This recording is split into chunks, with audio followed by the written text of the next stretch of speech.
Hello everyone and welcome to Asthma UK's latest health and wellbeing webinar.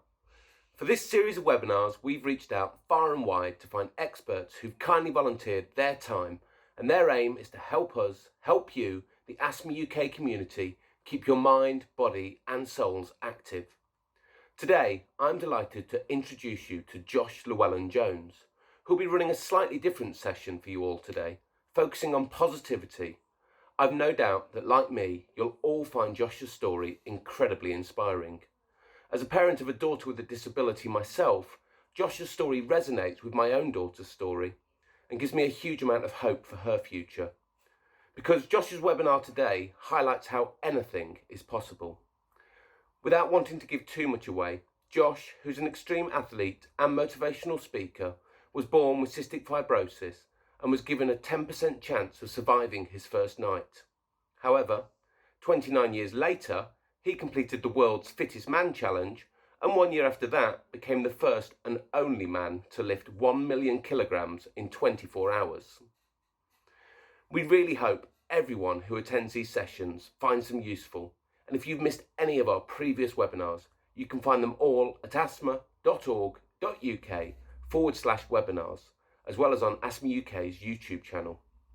Whether you or a loved one has asthma, we have some great ways for you to stay up to date with everything asthma related. If you don't already do so, please follow Asthma UK on Facebook or Twitter, or join the ever-growing community of people who regularly read our emails by signing up to receive our email updates. Now, as always, before we go any further, there are of course a few house rules.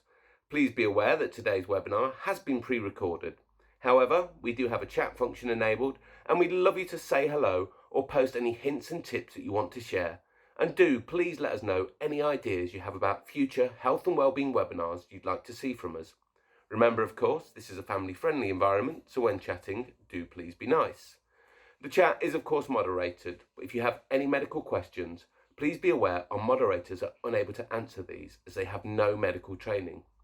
Also, don't worry if you miss anything today, because you'll receive an email over the next day or so giving you the opportunity to replay today's session.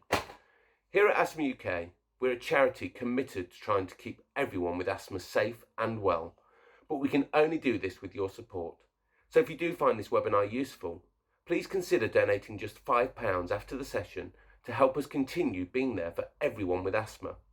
Your support is so important, as it will help us to continue providing vital services for people with asthma now and in the future. So, without further ado, it gives me great pleasure to hand you over to Josh for today's webinar. Hello, my name is Josh Llewellyn-Jones, and I've partnered up with the British Lung Foundation and Asthma UK to tell you a little bit about my story. I'm an ultra athlete from Cardiff, and I'm living with cystic fibrosis.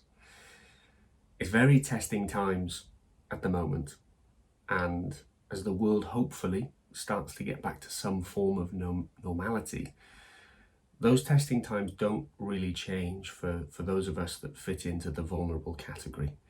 Some of us have lived with lung disease all our lives. Some of us may be fairly new to lung disease. And at the age of 32, I've spent most of my adult life trying to raise awareness around lung disease and hopefully helping people understand how truly lucky they are to be able to breathe. 2020 comes along, a global pandemic hits, and everyone is made aware of a virus which impacts the lungs, making it difficult to breathe. Now, in a strange way, much like coronavirus, when I was born in 1987, not much was known about cystic fibrosis. I was born with a distended bowel, and I had to be operated on straight away. After hours of operation, I was handed back to my parents, and they were told that I had 10% chance of surviving that first night. Once I'd survived, my father had gone into the hospital library to find out a little bit more about this lung disease, and quickly found out that this impacts not only the lungs but the digestive system and other vital organs. The life expectancy back then was early teens at best. I turned 2. My family had arranged a holiday to Dallas, Texas to stay with friends. Little did they know, a full day's assessment was set up by the leading doctor in cystic fibrosis over there, Dr. Bob Kramer. And at the end of all of these tests that day, he walked in with his team, and my dad simply asked him, "What do we do to give Josh the best chance?" His response was, "Run his legs off until he falls over and wants to do it no more. Pick him up and make him do it again. Exercise, exercise, exercise." My family then created a lifelong bond with the Kramers, and later that year they actually came over and stayed with us for Christmas holidays. And it's safe to say that with two older brothers and an older sister, I was never treated with kid gloves. I was thrown at the deep end all of the time, and I was brought up in a fairly competitive environment. In school, I excelled at sport. Not necessarily in the classroom. I used to spend my days in the classroom gazing out of the window, hoping for the school bell, which would allow me outside to play sport. It's safe to say I really did well in sport, and I loved it. I absolutely loved school sport. I captained cross-country team, I captained the football team, I played on the rugby team, and then I represented at the Welsh National Championships in the under-21 team at 15. I won the cross-country race, the annual school race, 5 years in a row, beating the previous school record by 20 years. And I think for me personally, growing up in that environment, I never wanted people to know that I had a lung disease. I never wanted to be categorized. I always wanted to just be normal, like any other child. And I want to be known as good at sport, regardless of cystic fibrosis. I dropped out of A-levels, and I always knew that sport was going to play such a huge part of my life forever, regardless of what my job, my career was going to be. And at 17, I decided I wanted to really raise money and awareness for cystic fibrosis, and I decided to climb Mount Kilimanjaro. I became the youngest person with CF to ever climb that mountain, but I knew I had to make it slightly different to raise the money that I wanted to. So I decided to have a sparring match with former European heavyweight Scott Welsh at the top. And we sparred for 3 minutes, and that was at just under 20,000 feet. We came down battered and bruised, well I was, and we'd raised £125,000. It was the start of something quite special for me. Fast forward a few years, at the age of 21, and again, it's safe to say that due to the sport and the exercise growing up, my lungs were very healthy. I'd only had maybe 2 to 3, maybe even 4 hospital admissions throughout my life up until that time.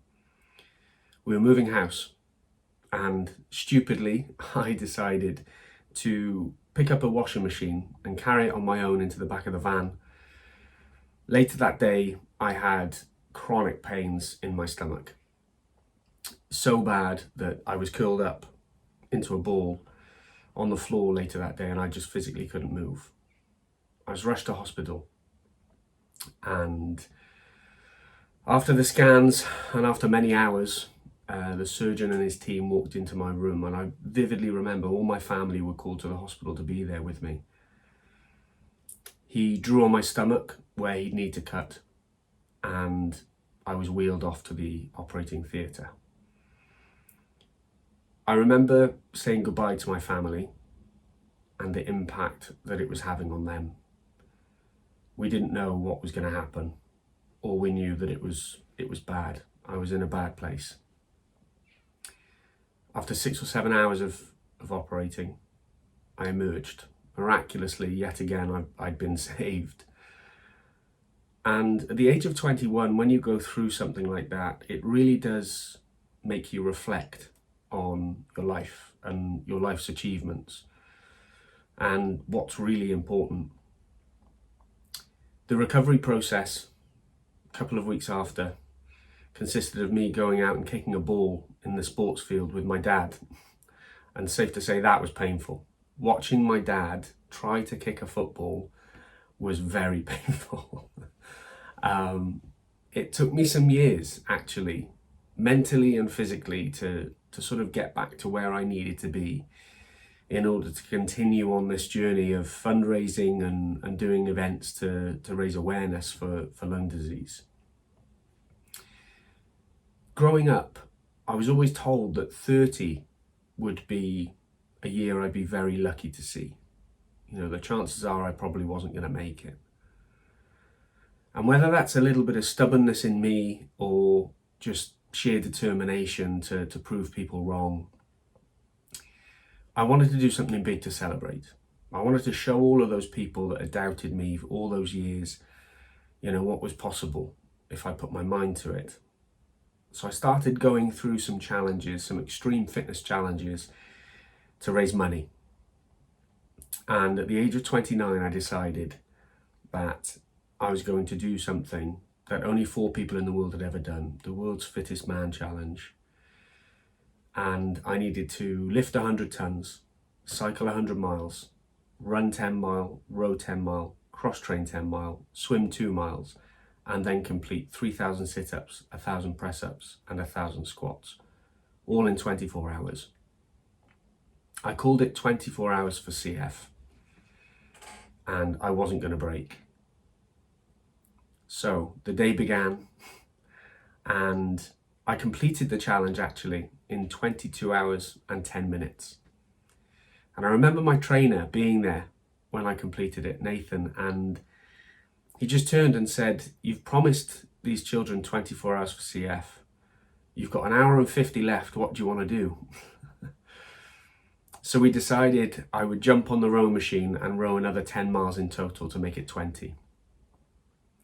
I completed that challenge by running into the car park of the hotel. And I was greeted on that finishing line by Dr. Bob Kramer, who had travelled all the way from Dallas, Texas to be there with me. It was a moment I will never forget. 2 days later, we celebrated our joint birthday. And I'm just privileged to have spent that time with him, because that was to be his last ever trip abroad. Sadly passed away the following year, and the legacy that he left behind for exercise and cystic fibrosis, I'm hoping that I'm doing him justice by promoting that, you know, every day on social media and through the channels that we have. But I knew it was going to be an annual event. And a week later, one of my best friends turned to me and said, "What does it feel like, you know? You're the 5th person in the world to complete this." And the competitive side of me came out. And I said, well, it kind of makes me the 4th loser, you know? And that's just not good enough for me. So I started researching world records and what I could do and what I thought was possible for me to do. And I came across this person who had lifted 475,000 kilos in 24 hours.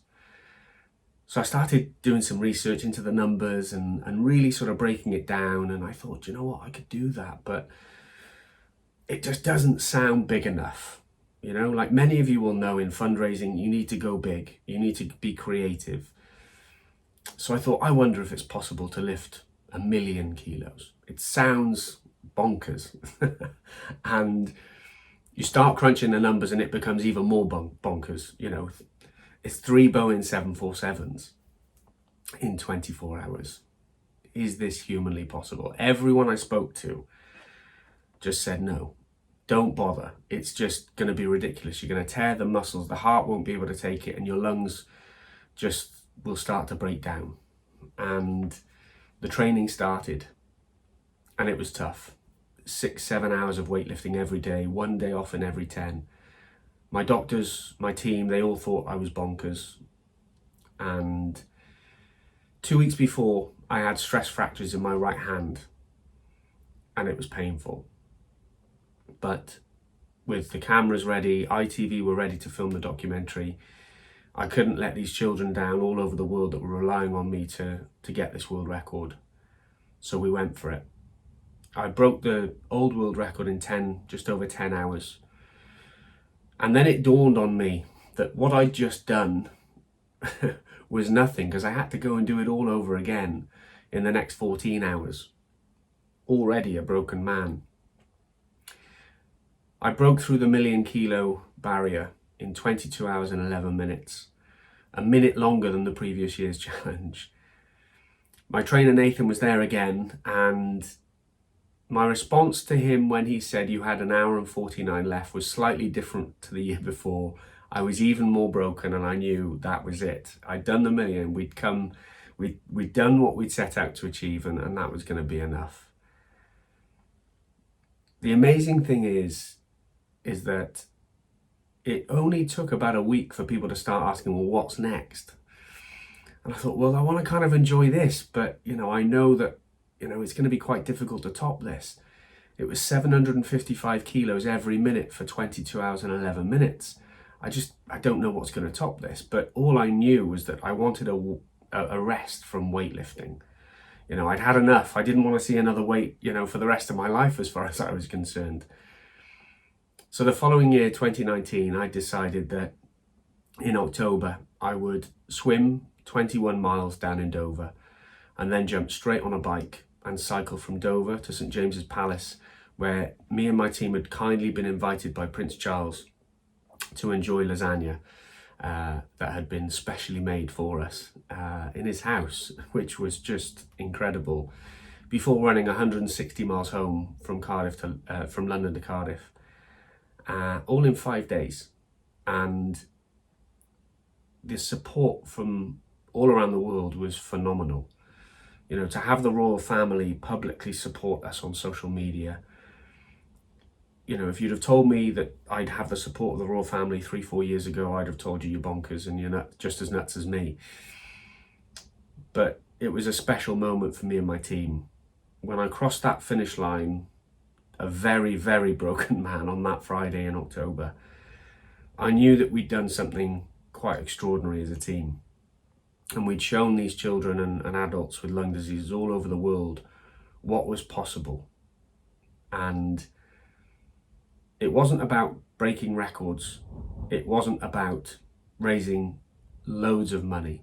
It was about raising awareness for lung disease and hopefully giving people the belief that truly anything is possible. And then 2020 happened. I was due to run 24 marathons in 24 days in April. That's been postponed, obviously, and just like many other things this year. But it has given me time to truly reflect on what me and my team have achieved over the last few years, what's important in my life, and what I want to focus on over the next few years. And there are some exciting things that will be happening, hopefully, in the years to come. I'm 33 in July. It's honestly a privilege to be sat here speaking to all of you about my life with a lung disease.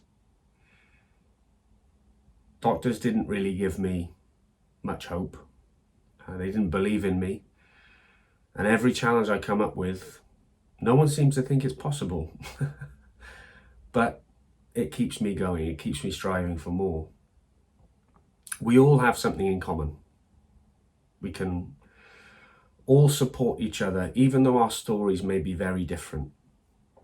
And no matter what the situation is, I truly believe we must all stay positive, even though sometimes it's quite hard to do. We're all in this together. As cliche as that sounds, we are all in this together. We're in the vulnerable category. There are many of us in the UK that need mental support as well as physical support. But it's important that we are there for each other. So if you have any questions, please comment on this video and I will do my very best to answer every single one of you. Stay safe and most of all, stay positive. Thank you so much, Josh, for taking the time to tell us your incredible story today. And thank you so much to all of you at home for joining us as well. Please do check out Josh's website, joshlj24.com, to learn more about Josh, his incredible achievements and his fundraising efforts. Remember, if you want to repeat Josh's webinar, keep your eyes peeled for an email over the next day or so which will contain your replay link. And remember, we'd love you to join our ever-growing online community of people who care about asthma. To make sure you don't miss out on the latest asthma news and advice or more expert webinars, please follow Asthma UK on Facebook or Twitter, or sign up to receive our regular email updates. As always, these sessions are completely free to attend, and you can watch all the webinars we've run so far at asthma.org.uk/webinars. Now, before I go today, I'd like to keep the theme of positivity going and tell you about a lady called Vanessa who features in our summer appeal, which we've recently launched here at Asthma UK. In a recent interview with one of my colleagues, Vanessa explained how the lovely nurses on Asthma UK's WhatsApp service completely changed her lockdown. I really hope this story will highlight why donations from people like you to Asthma UK are so vital in making positive changes to people's lives. Vanessa has had asthma since she was about 10 years old and always felt like it was well controlled. She also enjoyed regular exercise. When she first became aware of COVID-19, like many of us, Vanessa was very anxious. So anxious, in fact, she even cancelled her holiday. When lockdown was announced, her anxiety got even worse as she discovered she had to shield due to her asthma medication. Vanessa had never thought of herself as high risk, and the thought of being trapped at home for 3 months filled her with dread. Unable to contact her GP to get more clarity on the shielding situation, she really began to panic. That's when she saw a Facebook post from Asthma UK. It was the first time she'd heard of the charity, and the information she found gave her some much needed advice and reassurance. Shortly afterwards, she discovered the Asthma UK helpline offered a WhatsApp service, which she immediately messaged. Vanessa received a response within minutes, and she says the nurse who messaged her back completely changed her experience of lockdown and her mental health. Vanessa was so thankful for the support she received. Like many of you at home, she donated to Asthma UK to say thank you for the help she'd received. She also said that Asthma UK are now her go-to source for any information relating to her asthma. Vanessa couldn't thank the nurses who helped her enough, or the supporters whose generosity meant Asthma UK could provide her with the support that she needed to guide her through lockdown. If Vanessa's story has inspired you, and if you're able to, please visit asthma.org.uk/COVID-19 to make a small donation to Asthma UK's summer appeal. And of course, if you or a loved one needs support with your asthma, please visit asthma.org.uk/helpline for details on how to contact one of the expert nurses on our helpline. So, on behalf of myself and everyone here at Asthma UK, stay safe, and I look forward to seeing you all again soon.